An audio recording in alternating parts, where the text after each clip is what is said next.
always say you want to glow up, you want to change, you want to rebrand, but you're still in bed on your phone, surrounded by the same habits that keep you stuck. You say you want to feel better, you want to look better, you want better habits, a better life, but you're just like her. Okay. Wow. And every time it's actually time to change, it's always the same thing. The phone, the excuses, the I'll do it later, and the room still looks like this. Okay, you don't need to be rude. It's not a mess. I I had I haven't made the bed yet, but I wouldn't call it a mess. Like, And that's exactly the point. You keep defending okay. the little things instead of fixing the bigger issue. Number 1, procrastination. Like I said, the biggest thing that was holding me back for the last 3 years was procrastination. And it's not a simple thing to get out of, but I think I'm much better than I was, because for example, YouTube, I always knew I would go back to YouTube. I always said I'll do it later. Girls relate, a lot of women relate. You just have this feeling of wanting to improve your life, and you're just like, you know what, I'll just start tomorrow. Whatever it is you want to do. I'm not even talking about social media. It could be your job, it could be working out, it could be a whole lot of things, and it's just always, you're always going to find a way to postpone. So do the thing you wanted to do, you just feel worse about yourself. You feel like you haven't done what you wanted to do. You feel like you wasted your time. Really not a fun feeling. It always comes back to discipline. You're always thinking that I lack discipline, I just didn't grow up this way or whatever. Procrastination and discipline aren't really related. What I mean by that is that your brain physically tries to avoid uncomfortable situations. If it's something that's going to make you improve, it is going to be uncomfortable to a certain extent. If it's working out, of course it's uncomfortable. If it's posting on social media, of course it's very awkward, and it's just your brain trying to prevent you from doing this while still knowing that it wants to do that specific thing or needs to. If it's working out, like most of the time you know that you have to work out to be healthy. You don't really want to do it unless you love working out, which isn't the case for most people. It isn't the case for me. It's just your brain trying to protect you by sabotaging you. So I think it's even worse currently because we're just so used to the instant dopamine with social media and stuff like that. And it's so much easier to grab your phone and look at it instead of doing actually something that's going to be helpful for you in the future, which I think is something very specific to this generation. I mean, starting from this generation, because I don't think it's going to get much better, which makes it especially hard to be productive because you have dopamine for free. Why would you go out of your comfort zone to get more of it? It's really tough. I did some uncomfortable things for working out, for example. It was a bit drastic. I was like, I'm not going to have breakfast until I work out. Some rules like that. I don't want to advise these specific rules because they're a bit intense, but I don't want to go out in my channel and say you shouldn't have breakfast unless you have worked out. So that's not something I'm advising. It's just, so you start by setting a timer for 5 minutes and doing the thing, so you know that it's gonna come to an end very quickly. If you need to write an essay down, you set a timer for 5 minutes, you start doing it, and most of the time you're gonna want to keep doing it after the timer is off because you're already in like a creative state of mind. Like pictures, I had a bunch of pictures that I wanted to organize and stuff like that, and that's super annoying to do because you have to look at make files and stuff like that. So I'd be like, okay, I'm just gonna do it for 5 minutes, and then once you're in it, you're like, I kind of don't want to close every tab and stuff like that and come back to it. You just kind of keep doing it. When you're actually started doing something, and then you're gonna be in it and you're gonna be like, oh, I kind of maybe not enjoy it, but I kind of could do more of it. 2, you make your goals very small. So like I have a bunch of stickers here, and if you want to do something, I would take one out and write like 3 tiny goals that I'm gonna stick in front of me. I do have like another planner that I use for like bigger tasks and stuff like that. You just make tiny goals and just complete them. And when you erase something, like how do you say that? Like scribble over a to-do thing that you had, feels great. Or honestly, feels like you've completed something that's very satisfying, and then you're gonna seek more of that feeling. 3, Do not rely on willpower alone. It's very difficult if you have your phone next to you to not look at it. You just have to put it away physically. Your desk is a mess. It's very hard to focus when everything is messy around you. You can't just be like, okay, I'm gonna focus on this specific task when everything around you is messy. So you're gonna have to rely on actual physical things instead of just relying on your willpower. It's going to be a lot more helpful when you feel overwhelmed, when you have to study or something like that. You can move to a different place. Say I had to read a file before working on it, I would just move away from my desk, grab my laptop, and go sit on the couch with my phone away from me and start reading. It works. Or if you're on the go, you're in the train or something like that, just read the thing, progress in the story. It's rewarding instead of just scrolling. Because when you're scrolling, you're getting micro rewards over and over again, and you're getting one big reward a chunk at a time, and it's much more satisfying because it's just the way we're made. I want you to grab something to write with for this point. I would recommend a piece of paper, but if you have your phone, you have your phone. It's fine. I'll wait.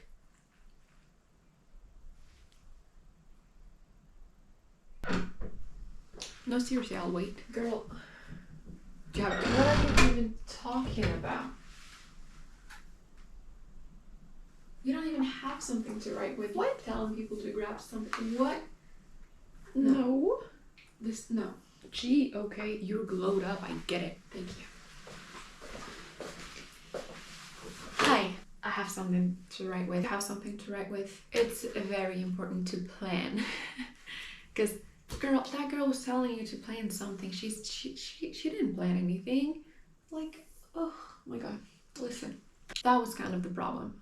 You can't tell people to plan if you're not planning. You know what I mean? So for me, I kept saying I kept looking at people and comparing myself, which is a terrible thing I not recommend doing. And I was like, well, I want all these results, but not being too sure about what I wanted. You know what I mean? Like, you can't just want to glow up, want to be better if you don't know exactly what you want to do. Saying this is a planner, actually.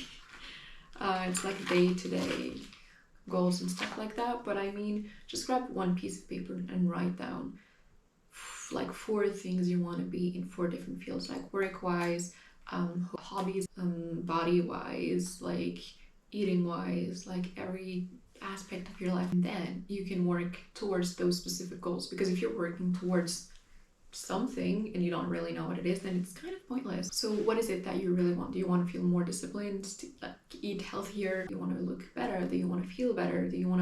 What exactly do you want? So what has really helped me is I've done a vision board. I didn't do like it visual wise. I just put like bullet points and stuff like that, and that really helped me focus on what I wanted to achieve.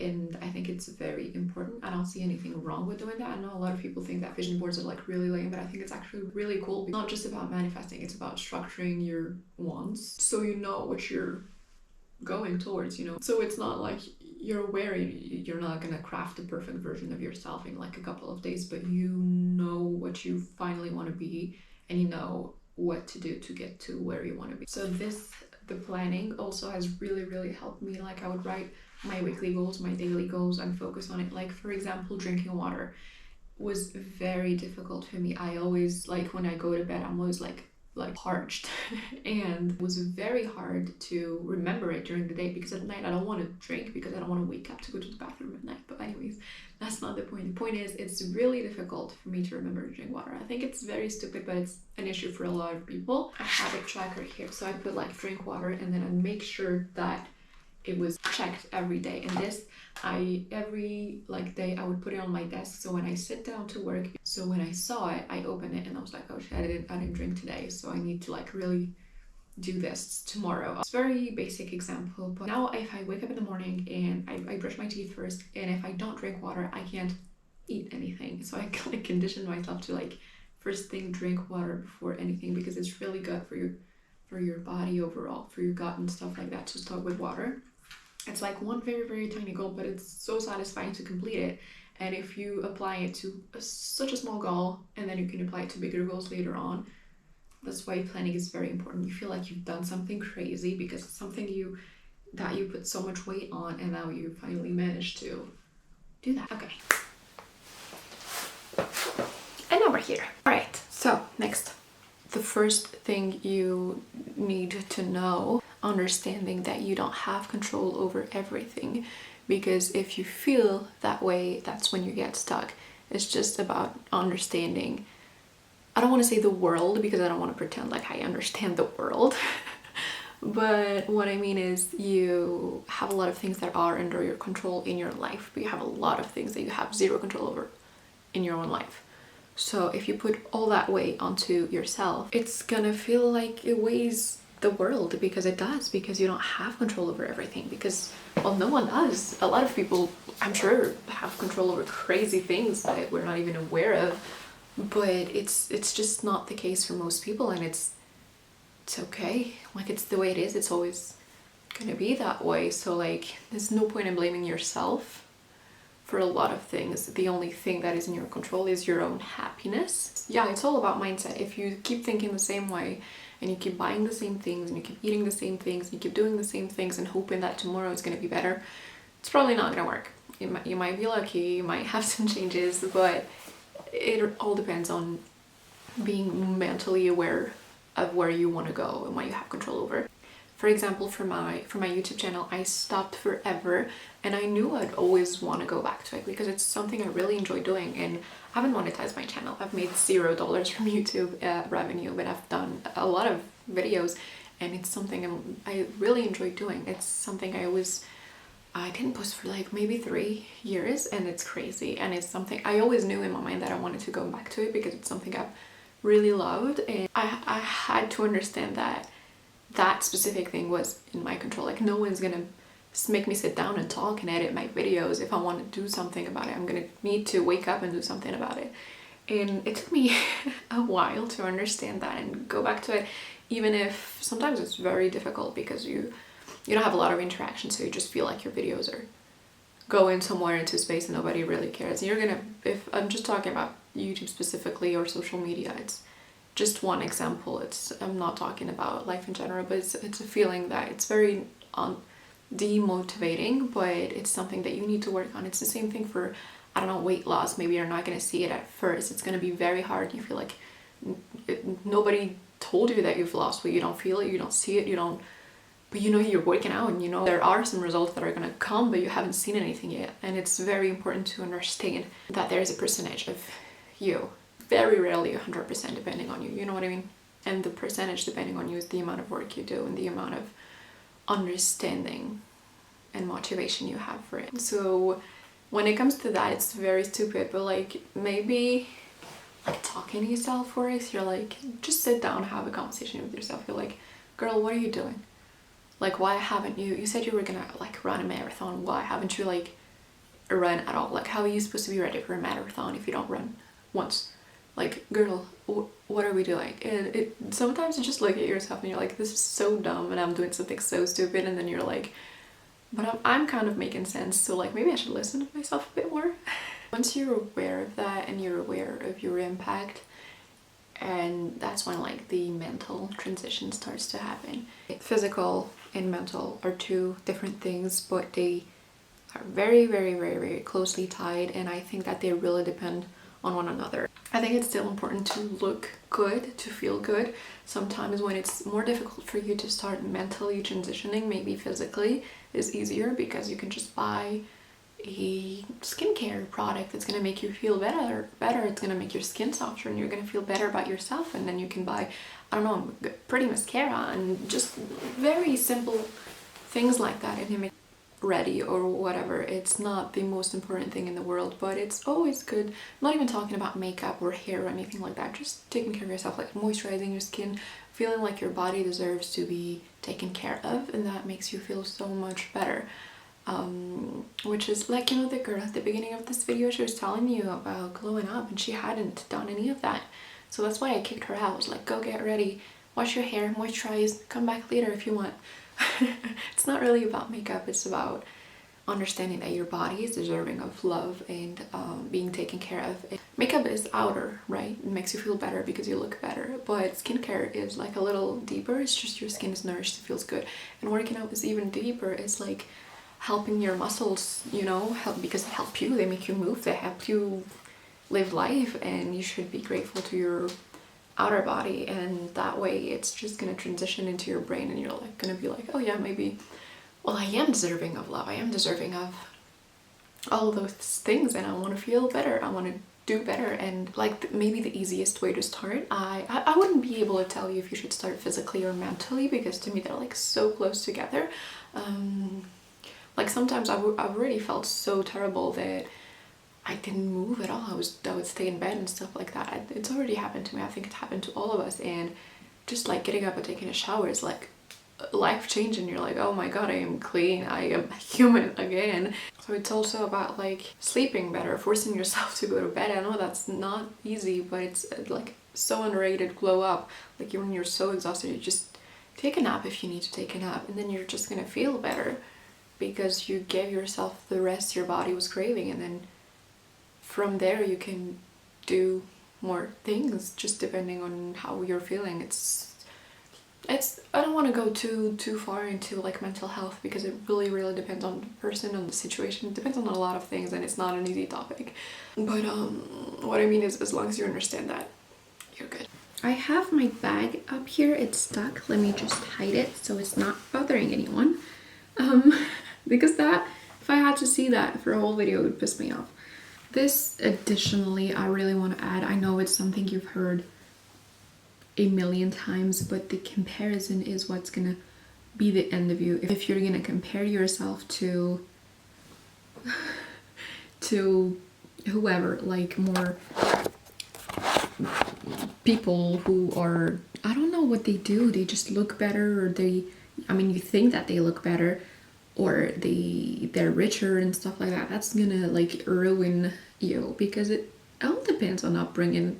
It's like, this thing is like 90% luck most of the time. Like when I was younger, I'd see like those girls who had like the most aesthetic room, and I was obsessed with all that stuff. Like, yeah, like new makeup products and stuff like that. And when I was like 16, 17, and I couldn't afford makeup. My mom couldn't afford to buy me makeup, and I didn't even grow up in a family in which you could talk about makeup, if that makes sense. When you're younger, when you start, like my mom doesn't care that I wear makeup, but when I like growing up is like such a weird thing in my family, and I don't know, they just would make you feel so uncomfortable over like the dumbest thing. My whole family, it's not really like my mom specifically, it's just that I grew up with brothers and they were annoying, and I'd see like those girls who had like the prettiest liners and prettiest this and that and stuff like that, and most of the time it's because they grew up in a different environment, and that's the way it is. And I used to watch this YouTuber. She was like an only child, and her mom was like, I don't know, I think she was like a makeup artist or something like that, so her mom would make her the craziest makeup, and I'd be like, oh my god. And I'm like the sixth child of like an immigrant family. Like obviously we're not gonna have the same upbringing. It's just gonna bring you down to compare yourself when it comes to stuff like that, or it's real and what isn't, when you look at things on social media. And which is why I personally try to post the most genuine things. Like what, also when I was younger, I would like crop so many parts of my videos that I thought were like awkward or like messy or whatever, and I know when I film a video I make like right now it's a huge mess, and I'm aware of that. Like I don't have the most functional like places yet, I'm aware of that, and I feel like I'm doing so much better than I was when I was living with my mom. You know, obviously I've made this life with for myself with my husband, and it's closer to what I want because I built that. But it's really nonsensical to compare yourself, because you don't even know what, if you're comparing yourself to something that's true. Maybe you see them, they look amazing and stuff like that. Maybe they have the most toxic friends, the most toxic family, the most toxic boyfriend. I don't know. It's just so nonsensical, and most of the time they only show you the part that looks good, and that's the part that's gonna make you feel bad. But you really need to understand that that's one of the things you have zero control over, and you really need to find the things that work for you and focus on those things. Last but not least, consistency. And that's like the most important thing when it comes to literally anything. You can be the best at something, but if you do it once, it's pointless. Like, I don't know, take Rihanna for example. I'm sure she didn't go to the studio once and that's it. She was so dumb, such a dumb example, you know what I mean. It's not about being perfect, it's not about always being productive 24/7. It's It's not about having the best week, working out, eating clean. It's, I don't know if you want a cheat meal twice a week, it's fine. If you never eat clean at all and you're not consistent at all with it, then that's an issue. And it's also not about like randomly going to bed and waking up being like, tomorrow I'm gonna be so much better. It's not about those random specs. We've all had that the feeling that you need to rebrand your whole entire life at like 11 p.m. when you're just like looking at the ceiling. Your body is telling you that you need to do something about it. Then what? You have to do something about it, because if you don't, then you know what I mean? You have to do something several times. Maybe sometimes you're gonna forget, you're gonna mess up, you're not gonna do it right. But if you're gonna show up again and you're gonna do it again, then you're good. And obviously, if you do that, it's like your life's not gonna change. I can't do it. I can't do it the right one. Your life's not gonna change like overnight. It's just one tiny step leading you towards the life you want to build. That's pretty much it for this video. I just wanted to do a little disclaimer. Obviously, I am not perfect. I have off days. I procrastinate still a lot less than before, but I still do. It's fine. It's not gonna be easy. I don't think anyone really has it easy. Very few people have it easy, but no, I think I'm doing much better, which is why I feel like I can talk about this, and I want nothing more than this to help. If you have anything to say, if you agree or disagree, or if you just have anything to say, don't forget to let me know down in the comments. They're always open. And subscribe for more videos, and I'll see you when I see you.